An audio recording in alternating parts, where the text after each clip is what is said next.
こんにちは、ハンカです。今回はキヤノンの RF7200F4L IS-USM のファーストインプレッションをお伝えしたいと思います。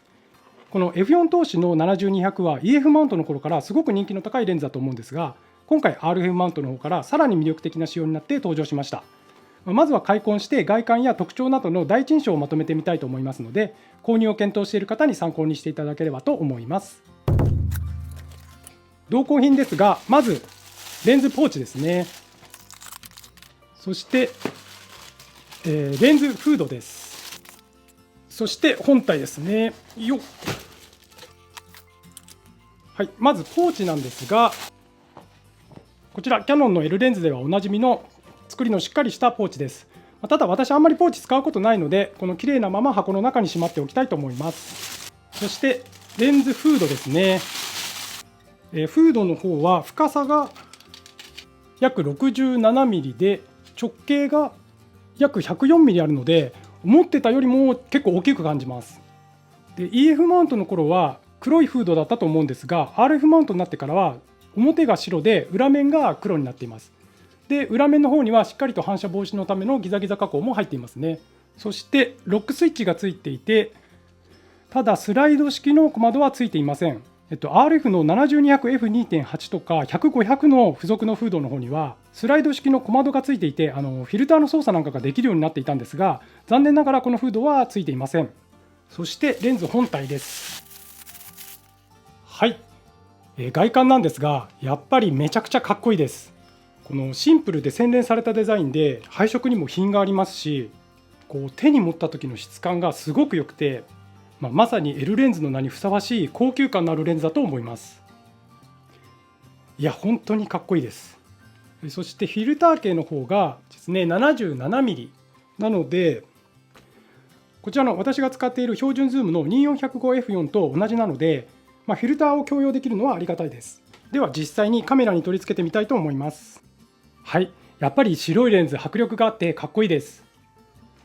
このレンズ前後の太さがあんまり変わらない円柱状で、マウント径も太いので重厚感がありますし、こうやって手に持ってみるとレンズの重心がカメラに近いので、こうカメラとの一体感がすごくあります。ただこの EOS-RP だとちょっとカメラが小さすぎてレンズに負けている感じがするので、EOS-R とか EOS-R5、R6 なんかの方がバランスはいいのかもしれません。このレンズの一番の魅力はやっぱりこのサイズ感だと思います。レンズ全長が 119mm なので、こちら F4 投資の 2400F4 とほとんど変わりません。カメラを含めた全長も約 174mm しかありません。フードを逆付けにしてもほとんど変わらず約 176mm です。フードを正面につけると約 235mm ですね。約 235mm であれば、このフード付きですぐ撮影できる状態でもカメラバッグなどへの収まりはかなり良くなると思います。はい、こちら私が使っているピークデザインのエブリデイスリング10リットルのバージョン2なんですが、このバッグの横幅内寸が約 315mm あるので、このフードをつけたままの状態でも横向きなら余裕で収まります。そして縦方向には、はい、縦方向にも収まりますね。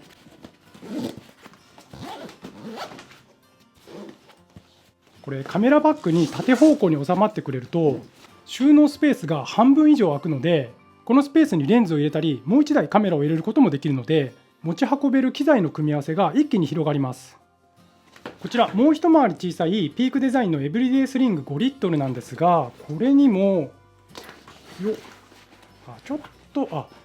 ギリギリだけど収まります。チャックの方も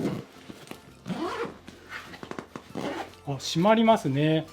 いやこれだけ小さいカメラバッグにフルサイズセンサーのカメラと F4 投資の7200がフードをつけてすぐに写真が撮れる状態で収まってくれるっていうのは、一眼レフの頃からは想像できないサイズ感です。このレンズの最短撮影距離はズーム全域で 0.6 メートルということなので、 EF の 7200F4 よりも約40センチぐらい寄れるようになっています。ただこのレンズブリージングの影響で近接撮影だと画角がちょっと広くなるみたいなので、最大撮影倍率の方はそんなに変わらないんですが、やっぱり距離が取れない場所なんかでは60センチまで寄れるっていうのはかなりありがたいポイントだと思います。実際にこちらカメラの距離基準マーク、ここから60センチ測ってみると私の手の長さであればファインダーを見ながら片手を伸ばした状態で手の指先にギリギリピントが合うくらいの距離でした。レンズを 200mm まで伸ばした時の、フード先端からセンサーまでの距離が26センチくらいなので、フード使用時のワーキングディスタンスは36センチぐらいということになります。この辺の距離感は被写体によって使い勝手が変わってくると思うんですが、一応手の届く距離にピントが合うっていうのを目安に使っていきたいと思います。ズームリングのトルクに関しては、少し重く感じますが、このぐらいの方が安心感はあります。でレンズ全長が変わる繰り出し式のズームになったことで、EF 版のインナーズームに比べると防塵防滴性能が少し気になるんですが、他の繰り出し式ズームのレンズでも厳しい環境で問題なく使えているレンズがたくさんあるので、使用時に少し気をつけたりメンテナンスをしっかりしてあげればそんなに大きな問題にはならないかなと思っています。でズームリングの前にピントリングがあって、ピントリングの前にコントロールリングが来ているので、リングの配置に関してはこちらの RF24105F4 と同じ配置になっています。確か F2.8 の7200は一番手前にコントロールリングがあって真ん中がズームリングで先端がピントリングっていう配置になっていたと思うので、EF レンズと同じ感覚で使えるとは思うんですが、 RF24105 と併用する場合はリング配置が同じこちらの F4 の方が混乱せずに済むと思います。でスイッチに関しては装着時の左側にフォーカスリミッターと、AF と MF の切り替えスイッチ、そして IS のオンオフで IS のモード切り替えスイッチがついています。 IS モードは生物向けのモード1と流し撮り用のモード2と動体向けのモード3があります。あんまりこのモード3まで使い分けたことがないんですが、この辺もいろいろと試してみたいと思います。あとレンズの右側にロックスイッチが来ています。